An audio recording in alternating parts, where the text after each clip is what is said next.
As Chinese President Xi once again skips the UN General Assembly, yet a fascinating new op-ed details the possibility of a China economy collapsing as a result of mismanagement and poor decisions. He calls it a ticking time bomb. Here are some of his main points. Here's the story that you might have seen in part 2 of the New York Post on Sunday, China's ticking time bomb. The problem is they got no people being born, and the economy is staggering. Why? Because of corruption.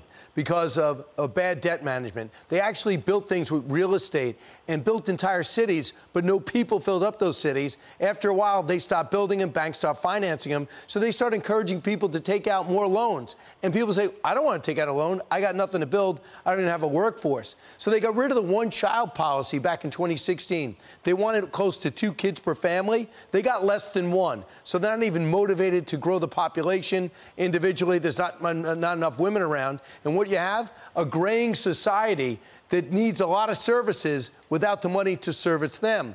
And you're getting rid of all the free market principles, no matter how small they were, within the Chinese economy that allowed those innovation, allowed the manufacturing growth, and so much more. So let's expand on this conversation. Let's bring in Steve Mosher. He's going to be joining us now. He's the author of that piece, an expert in this area. Steve, what piece of this puzzle do you think the Chinese are most concerned about? Well, I think the piece of the puzzle that's most intractable over the long run is how to fill a couple 100 million empty cradles. Those empty cradles resulted from the one-child policy, the wanton destruction of human capital. 400 million children in the last 2 generations did not see the light of day because of the one-child policy.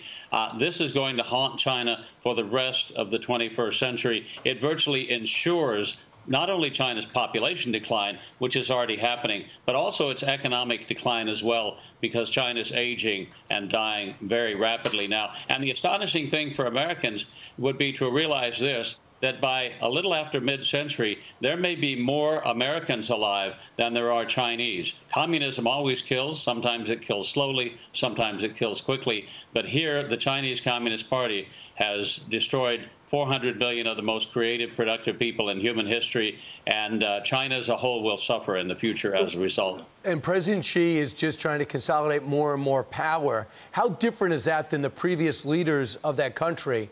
And why is his objective falling so short? Isn't he seeing what you're seeing? Well, I think he's paranoid. I think he realized the walls are closing in on him. He's continuing to purge people left, right, and center. His Ministry of Foreign Affairs is no longer functioning because he's deposed the guy who was in charge of it.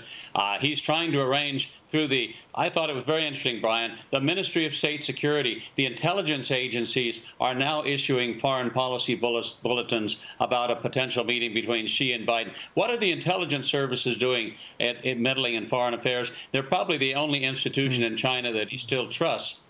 Steve, here's the thing that a lot of people are thinking watching us now.